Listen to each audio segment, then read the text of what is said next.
సంవత్సరాల తరబడి ఎన్ని మందులు వాడినా మీ మోకాల నొప్పులు తగ్గట్లేదా? ప్రాణ పెయిన్ క్లినిక్ లో అత్యాధునిక చికిత్స.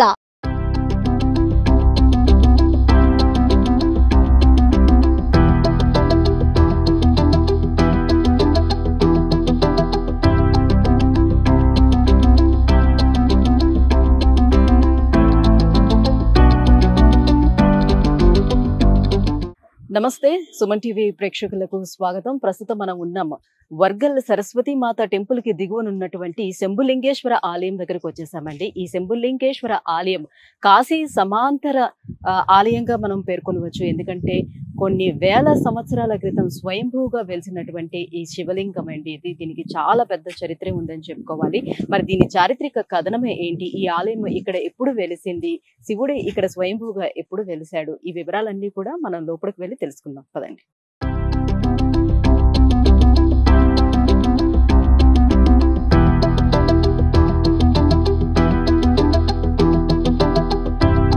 చూస్తున్నాం కదండి, ఈ శంభులింగేశ్వర ఆలయం అనేది ఒక గుట్ట పైన ఉంటుంది. సాధారణంగా ఏంటంటే మనము శివలింగ ఆలయాలన్నీ కూడా, శివాలయాలన్నీ కూడా గుట్టల పైన చూస్తాము. బట్ ఇదేంటంటే కొండ మధ్యలో పటే ఇలా గుట్ట కింద ఉంటుంది. నరసింహస్వామి ఆలయాలు కానీ లేకపోతే ఆంజనేయ స్వామి ఆలయాలు కానీ ఎలా అయితే మనం గుట్ట లోపల చూస్తూ ఉంటామో అలా ఇక్కడ శివాలయం ఉందన్నమాట. సో స్వయంభుగా ఆ లింగం అనేది ఇక్కడ వెళ్ళడం జరిగింది ఈ గుట్టలో.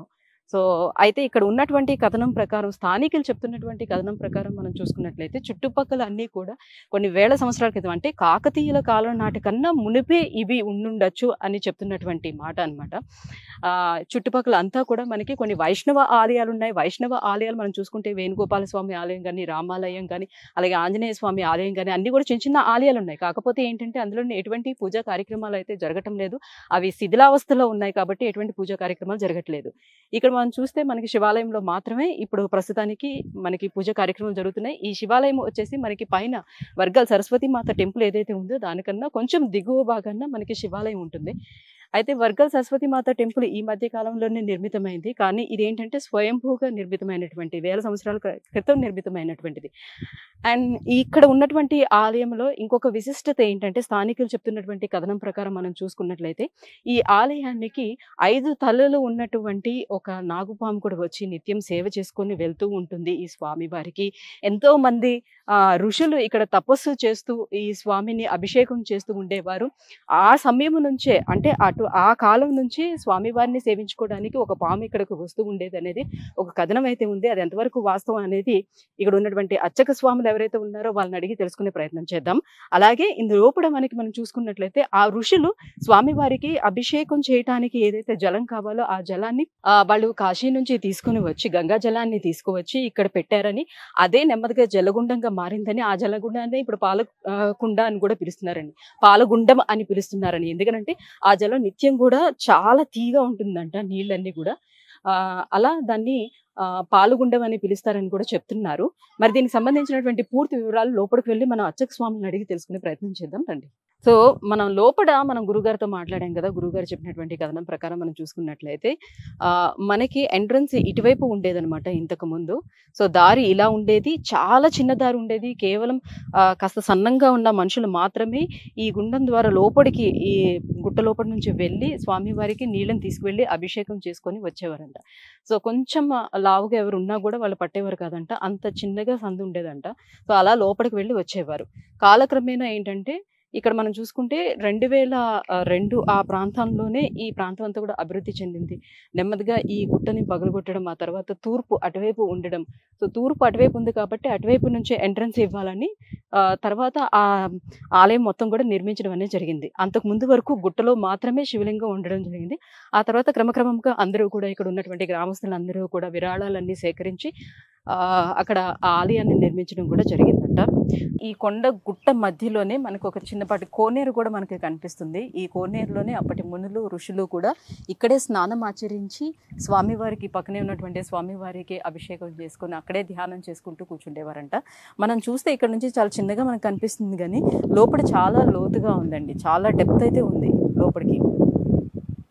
సో వర్షాకాలం అయితే ఇంకా ఎక్కువగా వాటర్ వచ్చే అవకాశం కూడా ఉంటుంది ఇక్కడ.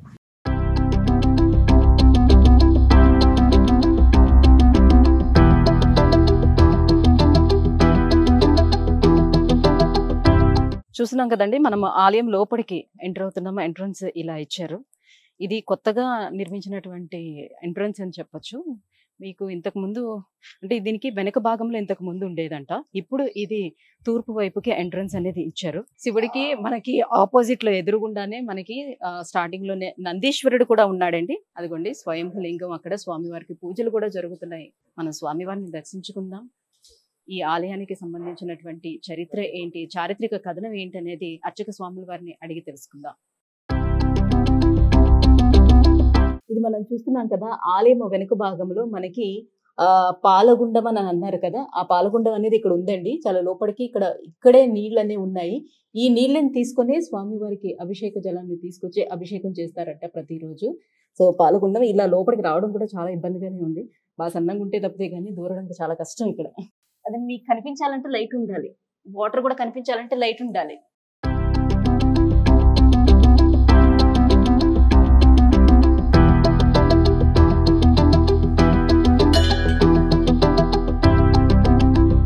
ఇప్పుడు మనం ఆలయం ప్రధాన ద్వారం దగ్గరికి వచ్చామండి. సో ఈ ప్రధాన ద్వారం దగ్గరే మనకి స్వయంభూ లింగానికి సంబంధించినటువంటి శ్లోకం కూడా, అంటే ఈ ఆలయ విశిష్టతను తెలిపేటువంటి శ్లోకం కూడా ఇక్కడ మనకుంది. శ్రీ గౌరీ ప్రాణనాథంచ భక్తానుగ్రహ విగ్రహం వర్గల్ భూభాగ సంచారం స్వయంభూలింగమాశ్రయే. సో స్వయంభూలింగంగా ఇక్కడ స్వామివారు వెలిశారు ఈ వర్గల్లో అని తెలియజెప్పే ఒక శ్లోకాన్ని కూడా ఇక్కడ ఇచ్చారు. మనం చూడొచ్చు. మన లోపలికి రాగానే, ప్రధాన ద్వారం లోపలికి రాగానే మనం చూస్తే మనకి పెద్ద ఈ గుట్ట మనకి కనిపిస్తుంది. ఇంత పెద్ద గుట్ట మధ్యలోని స్వామివారు ఇక్కడ స్వయంభూగా వెలిసి ఉన్నారు. ఈ గుట్టకి అటువైపు భాగాన్ని నుంచి, అంటే దీని వెనక వైపు భాగాన్ని నుంచి ఇంతకు ముందు మనకి లోపలికి రావడానికి వే అనేది ఉండేదంట. అయితే చాలా అంటే చాలా, మనం చూసుకుంటే చాలా అంటే చాలా చిన్న సందు అయితే మనకి కనిపిస్తుంది. సో ఎవరైనా సరే పెద్దవాళ్ళు కానీ, వృద్ధులు కానివ్వండి, కాకపోతే కొంచెం లావుగా ఉండేవాళ్ళు కానీ, ఎవరు కూడా లోపలికి ఎంటర్ అవ్వడానికి అవకాశం లేనటువంటి దారి ఉండేది. అంత చిన్నదిగా ఉండేది. అటువైపు నుంచి వచ్చేటప్పుడే మనకి అక్కడ పాలగుండం అనేది ఉంది. ఆ పాలగుండం నుంచి నీళ్లు తీసుకొచ్చి స్వామివారికి అభిషేకాన్ని ఇక్కడ చేస్తూ ఉండేవారు. తదనంతరం ఏంటంటే రీసెంట్ గానే మనకి 2000 సంవత్సరం తర్వాతే మనకి ఎంట్రన్స్ అనేది తూర్పు వైపుకి ఇటువైపుకి ఇచ్చారనమాట. ఇప్పుడు ఎంట్రన్స్ ఇటువైపుకి మారింది. పాలగుండం వచ్చేసి మనకి బ్యాక్ సైడ్ కి వెళ్ళింది అనమాట. ఇది స్వామివారు స్వయంభూగా వెలిసినటువంటి లింగం మనం చూడొచ్చు. సో అర్చక స్వామి వారు కూడా దీనికి సంబంధించినటువంటి చరిత్ర ఏంటి అని అనేది అడిగి తెలుసుకునే ప్రయత్నం చేద్దాం.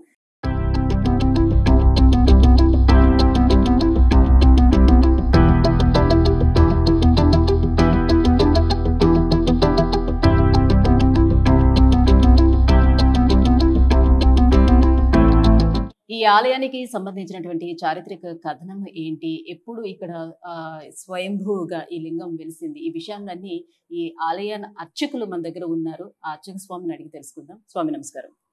నమస్కారం. స్వామి, ఇక్కడ స్వయంభూ లింగం అని అంటున్నారు కదా, దీని చారిత్రక కథనం ఏంటి, ఎప్పుడు వెలిసింది అంటారు? ఇది శ్రీ గౌరీ ప్రాణనాథంచ భక్తానుగ్రహ విగ్రహం వర్గల్ భూభాగ సంచారం స్వయంభూలింగమాశ్రయే. ఓం నమ శివాయ నమః. పూర్వం కాశీలో శుంభనిశుంభులు అనేటువంటి రాక్షసులను వధించడానికి వెళ్ళేటువంటి సందర్భంలో కైలాసం నుండి వెళ్ళి మధ్యలో ఉన్నటువంటి సమయంలో సేద తీర్చుకోవడానికి, స్వామి యొక్క సంకల్పాన్ని నెరవేర్చుకోవడానికి సంధ్యావందనం చేసుకునేటువంటి స్థలాలు ఏవైతే ఉన్నాయో వాటిని స్వయంభూ క్షేత్రాలుగా పరిగణలోకి తీసుకుంటాము. అందులో భాగంగా ఈ యొక్క స్వయంకి కాశీకి ఉన్నటువంటి లక్షణాలన్నీ కూడా ఇక్కడ స్వామికి ఉంటాయి. ఈ స్వయంభూ స్వామిగా వెలిసినటువంటి వాడు ఇక్కడ వెలిసినట్టుగా ఎవరికి మానవులు తెలియదు. పూర్వం మునీశ్వరులు తపస్సు చేసుకుంటూ ఈ కొండల పంటి స్వేద తీర్చుకునేటువంటి వాళ్ళు. అలా కొన్ని సందర్భాలలో మృగాలు అంటే పుల్లు, సింహాలు అనేటువంటి తాటిని తప్పుకోలేక ఈ కొండ గుహలో వచ్చేసి తపస్సు చేసుకుంటూ కూర్చున్నారు. అలాంటి సమయం లోపల ఒక భయంకరమైనటువంటి శబ్దం వెళ్ళి ఆ యొక్క శబ్దంలో నుంచి ఈ యొక్క శివలింగం పైకి లేచింది అని చెప్పేసి పూర్వం మునీశ్వరులు చెప్పినటువంటి విషయం. అప్పటి నుంచి ఈ యొక్క స్వామివారికి అభిషేకం చేసుకోవడానికి ఇక్కడ ఉన్నటువంటి జలాన్ని తీసుకొచ్చి అభిషేకం చేస్తూ ఒకరోజు ఆ మునీశ్వరులకు అనుమానం వచ్చింది. మేము ఇంతకుముందు తెలియకుండా స్వామి పైన కూర్చొని పూజ చేశాము, పాదాలు తాకి పూజ చేశాము, దాని యొక్క దోషం ఎలా పోవాలి అని చెప్పేసి ఇక్కడ స్వామిని వేడుకొని ప్రశ్నిస్తే కనుక ఆ మునీశ్వరుల యొక్క శక్తి వల్ల పరమేశ్వరుడు ప్రత్యక్షమై కాశీ జలం తీసుకొచ్చి నాకు మండల కాలం అభిషేకం చేయమని చెప్తే ఈ కొండకు వెనక భాగం లోపల సురంగం గుండా, భూగర్భం గుండా దారి వెళ్ళి ఆ జలాన్ని తీసుకొచ్చి స్వామివారికి నిత్యము మండలకాలం అభిషేకం చేసుకొని ఆ మిగిలిన జలాన్ని ఏం చేయాలో తెలియక ఇక్కడ పక్కనే చిన్న లోయలాగా ఉంటే దాంట్లో పోసుకొని స్టోర్గా పెట్టుకున్నారు. ఆ నీటిని నిత్యము కూడా మేము అభిషేకానికి ఇప్పటికీ కూడా వాడుతున్నాం. ఆ కాలం నుంచి ఈ కాలం వరకు మా వంశపార్యపర్యమ అర్చకత్వంలో ఈ యొక్క స్వామివారికి ఆ యొక్క నీటితోని ప్రొద్దున అభిషేకాన్ని నిర్వహించడం జరుగుతుంది. ఆ నీటిని ఎలా ఉంటుంది అంటే ఇప్పటి వరకు సూర్యకిరణాలు తాకలేదు. దాన్ని సర్వరోగ నివారణగా పరిగణలోకి తీసుకుంటారు. అది మొదటిది స్వయంభూ క్షేత్రము, రెండవది పాలగుండం. అంటే ఈ పాలగుండం అనే పేరు ఎందుకు వచ్చిందంటే అభిషేకం చేస్తాం కాబట్టి అది అంతా స్వీట్గా ఉంటాయి నీళ్ళు కూడా. ఇప్పుడు మనకు ఈ జనరేషన్లో ఫిల్టర్ వాటర్ లాగా ఉంటాయి, అంత పవిత్రంగా. వెనుక ఉందా ఇదే శివలింగం వెనకాల ఉండేటువంటిది. అప్పుడు పూర్వం అక్కడి నుంచి వచ్చేవాళ్ళం, గుండం నీళ్లు తీసుకొచ్చి స్వామివారికి అభిషేకం చేసుకొని మళ్ళీ వెనక్కి వెళ్ళేవాళ్ళం. ఈ దేవాలయం మార్పిడి చేసిన తర్వాత తూర్పు ముఖం అయింది కాబట్టి ఇప్పుడు దేవాలయానికి వెనుక శివుడి వెనకాల గంగ అయింది. అంతకుముందేమో శివుడికి ముందు ఉండేటువంటి అలా ఉన్నటువంటి గంగను ఈ స్వామివారికి రోజు అభిషేకం చేస్తాం. ఇంతేకాకుండా ఇక్కడ స్వయంగా వెళ్ళినటువంటి క్షేత్రంలో స్వామివారికి ఎప్పుడు నాగసర్ప సేవ జరుగుతున్నది. కాశీ లోపల 7 ముఖంలో కలిగి మణి కలిగినటువంటి సర్పం సేవ చేస్తే ఇక్కడ 5 శిరస్సులు మణి కలిగినటువంటి సర్పం సేవ చేస్తుంది. అది మా వంశం వాళ్ళందరూ ఇప్పటి వరకు తీసుకొని ఉన్నారు, చూసి ఉన్నారు. దాని యొక్క ప్రాధాన్యత అందరికీ కూడా తెలుసు. ఇంకా కొంతమంది మా వాళ్ళే కాకుండా, మా వంశం వాళ్ళే కాకుండా ఇతరస్తులు కూడా ఆ యొక్క సర్పాన్ని చూసిన వాళ్ళు ఉన్నారు. ఇక్కడ సర్పం తిరుగుతుంది అనేటువంటిది అందరికీ తెలుసు. 5 ముఖాలతో 5 ముఖములు మణి కలిగినటువంటిది ఆ సర్పము స్వామికి రోజు సేవ చేస్తున్నది. దానికి కొంతకాలం మా వంశం వాళ్ళు, మా తండ్రి ఉండగా కూడా దానికి పాలగిన్నె అనేటువంటి ఒకటి పెట్టాము. అది దొంగలు ఎత్తుకపోయిన తర్వాత దాన్ని మానేయడం జరిగింది. అంతకుముందు రోజు ఖచ్చితంగా 1 లీటర్ పాలు పోసేవాళ్ళం, ఆవు పాలు. అంటే ఇప్పటికీ అలా వచ్చి స్వామికి ఇప్పటికీ సేవ చేస్తున్నది. అది ఎప్పుడు వస్తుంది, ఎలా వస్తుంది అనేటువంటిది. పాత దేవాలయం ఉన్నప్పుడు మేము అక్కడ దీక్షల్లాగా చేసుకొని ఆ యొక్క దేవాలయంలోనే నిద్రించేటువంటి సమయంలో కొన్ని సందర్భాలలో మాకు అవుపించడం, మేము చూడడము అట్లాంటివి జరిగినది కాబట్టి మీకు ఇంత ఖచ్చితంగా చెప్పడం జరుగుతున్నది. తర్వాత 3వది సర్పసేవ. 4వది ఏంటి, ఈ దేవాలయం వెనకాల కాలభైరవుడు ఉంటారు.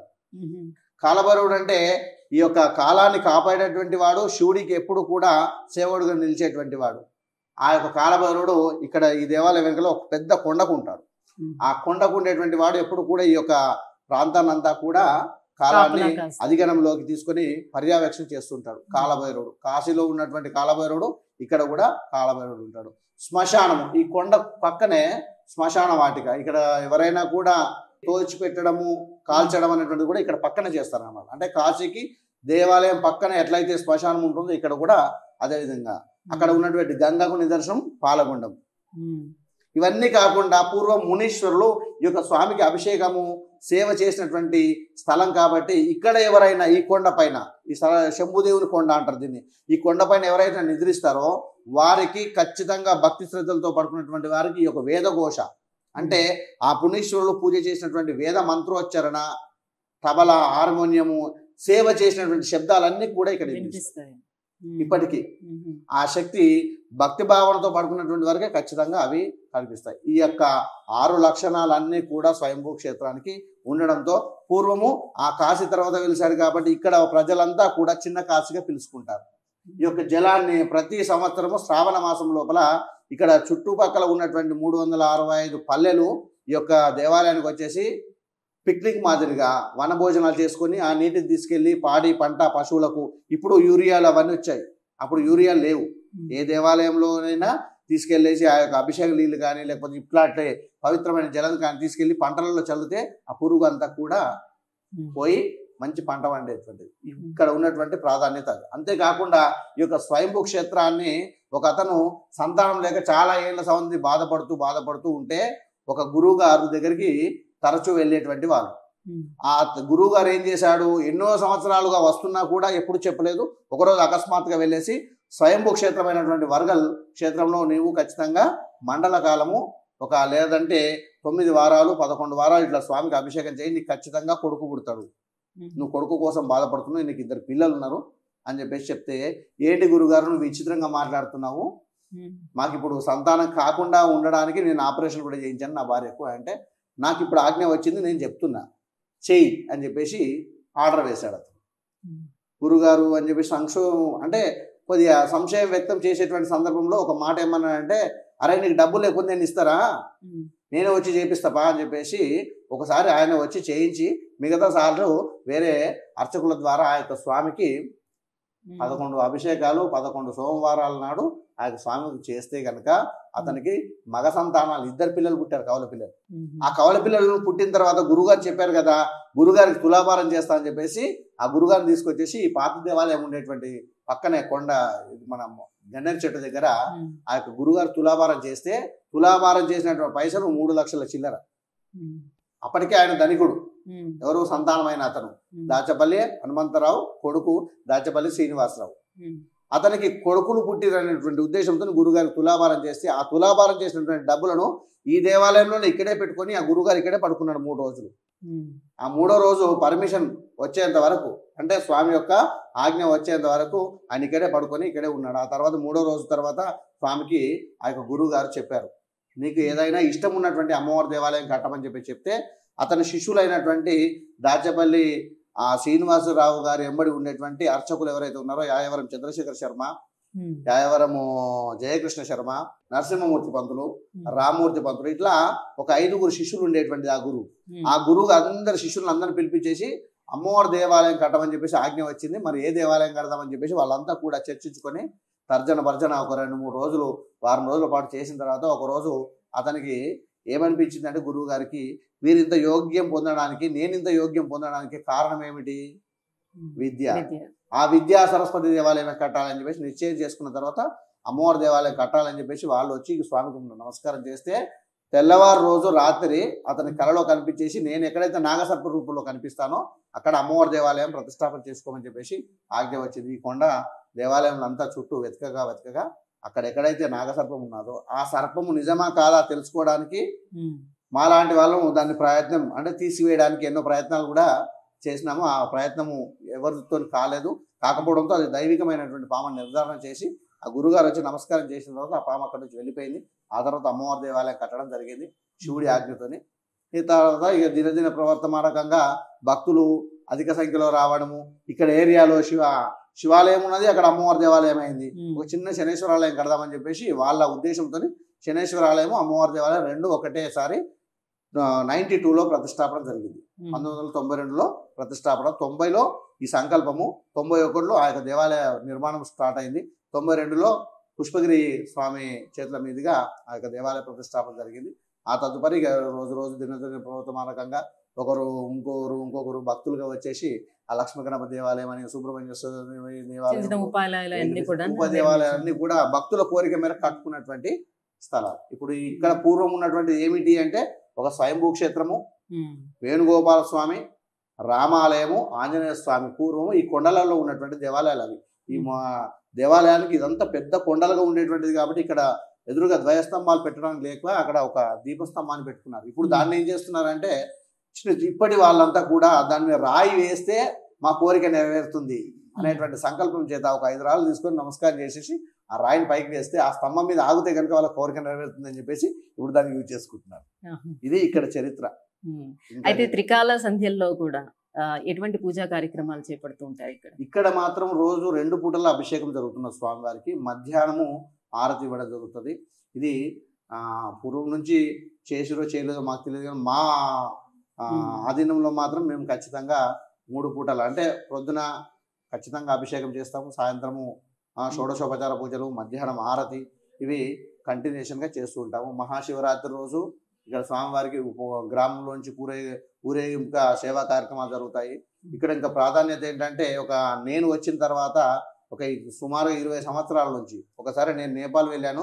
అక్కడ పీఠాధిపతి కలిసేసి నాకు నేపాల్ నుంచి రుద్రాక్షలు పంపిస్తారు. ఇప్పటికీ కూడా ప్రతిరోజు శివరాత్రి రోజు రాత్రి లింగోద్భోకాలానికి పండ్ల రసాలు, అన్ని రకాల రసాయనాలతో స్వామివారికి అభిషేకం చేసి రుద్రాక్షలతో అభిషేకం చేసి ఆ రుద్రాక్ష పంపిణీ చేస్తాం. పిల్లలు వచ్చినా పెద్ద మనుషులు వచ్చినా ఎవరు వచ్చినా చేతికి ఎన్ని వస్తే అన్ని ఆ రుద్రాక్షలు ఇస్తాం. రుద్రాక్షలు తీసుకునేటువంటి వాళ్ళకి కూడా ఆ యొక్క యోగ స్థితి మంచిగా జరిగి ఎంతో అభివృద్ధి చెందడం అనేటువంటి జరుగుతుంది. ఇక్కడ ప్రాధాన్యత ఏంటంటే సంతానానికి, సర్వకార్యాలకు. ఈ శివుణ్ణి మొక్కిన వాడికి శరణ్యం ఉండదు, మీకు తెలుసో తెలియదు. విష్ణువు మొక్కితే డబ్బులు ఇచ్చి మళ్ళీ తీసుకొని మళ్ళీ మిత్తి వసూలు చేసుకుంటాడట. కానీ శివుడు ఇచ్చితే కనుక కల్పవృక్షం లాగా ఉంటుంది. అది ఇక్కడ ప్రాధాన్యత. సో మొత్తానికి శివకేశవుల అభేదంగా ఇక్కడ శైవ విష్ణు ఆలయాలు రెండు కూడా ఇక్కడ ఉన్నాయి. ఇప్పుడు బ్రహ్మ విష్ణు మహేశ్వర సంబంధించినటువంటి ఆలయాలను అని చెప్పుకోవచ్చు. బ్రహ్మకు దేవాలయం ఉండదు, అమ్మవారు సరస్వతి దేవాలయం, బ్రహ్మ దేవాలయం అని చెప్పాలి. ఇది శివాలయము, పక్కనే కేశవ స్వామి అంటే కృష్ణుడు. ఆ విధంగా బ్రహ్మ విష్ణు మహేశ్వరులకు నిలయమైనటువంటి క్షేత్రంగా వర్గల్ క్షేత్రం మారింది. అప్పుడు ఒకప్పుడు వర్గల్ శంభుదేవుని గుడి అంటే చెప్పేవాళ్ళు, ఇప్పుడు సరస్వతి వర్గల్ అంటున్నారు అంతా కూడా. అంటే ఇప్పుడు శివుడి యొక్క ప్రాధాన్యత ఏంటంటే నాకెందుకు అనేటువంటి తత్వం. ఆడవాళ్ళకి ఏం కావాలి? అలంకరణ కావాలి, బంగారం కావాలి. మగవాడికి ఏం కావాలి? ఒక తుండుగుడ్డు ఉంటే చాలు. అంటే శివుడి యొక్క తత్వం ఏంటంటే నాకు బస్తం ఉంటే చాలు, చెంబడి నీళ్ళు ఉంటే చాలు అనేటువంటి తత్వంలో ఉండేటువంటి వాడు. విష్ణు దేవాలయం కానీ, బ్రహ్మ దేవాలయం కానీ, అమ్మవారి దేవాలయాలు కానీ ఆభరణాలకు, ఆకర్షణకు ఎంతో ఉత్సాహకరంగా కనిపించేటువంటి విధానం. అలంకార ప్రియులు కాబట్టి అలా ఈయన అభిషేక ప్రియుడు. ధన్యవాదాలు గురుగారు, ఈ ఆలయానికి సంబంధించినటువంటి చారిత్రక కథనం అంతా కూడా మాకు తెలియజేసినందుకు.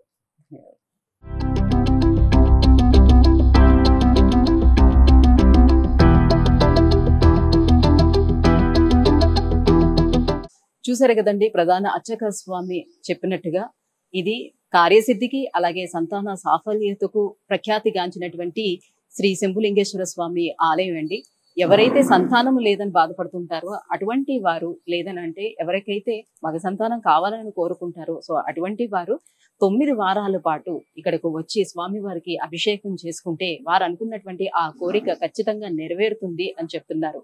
సో ఆ రకంగా మనం చూసుకుంటే ఇటువంటి పనులు మనకి కావాలి అని అన్నా కూడా, అందరి అభిష్టాలు నెరవేరాలని అన్నా కూడా స్వామివారికి అభిషేకం చేసుకోవడం వల్ల, అభిషేక ప్రియుడు కాబట్టి స్వామివారు ప్రసన్నం అవుతాడు. ఖచ్చితంగా వారికి కార్యసిద్ధి కలుగుతుంది, సంతాన సాఫల్యత కూడా కలుగుతుంది అని చెప్తున్నారు. అంతేకాకుండా ఇక్కడ ప్రతిరోజు కూడా 5 తలలు కలిగినటువంటి నాగుపాము వచ్చి స్వామివారిని సేవించుకుంటుంది అని కూడా స్వామివారు చెప్తున్నారు. ఇది ఎప్పటి నుంచో జరుగుతుంది. ఆ మునులు తపస్సు చేసుకొని ఇక్కడ ఎప్పుడైతే ఈ స్వయంభూలింగం ఇక్కడ వెలిసిందో అప్పటి నుంచి కూడా మా తాతలు ముత్తాతలు మా పూర్వకాలం నుంచి కూడా వినిపిస్తున్నటువంటి మాట అని స్వామివారు చెప్తూ వస్తున్నారు.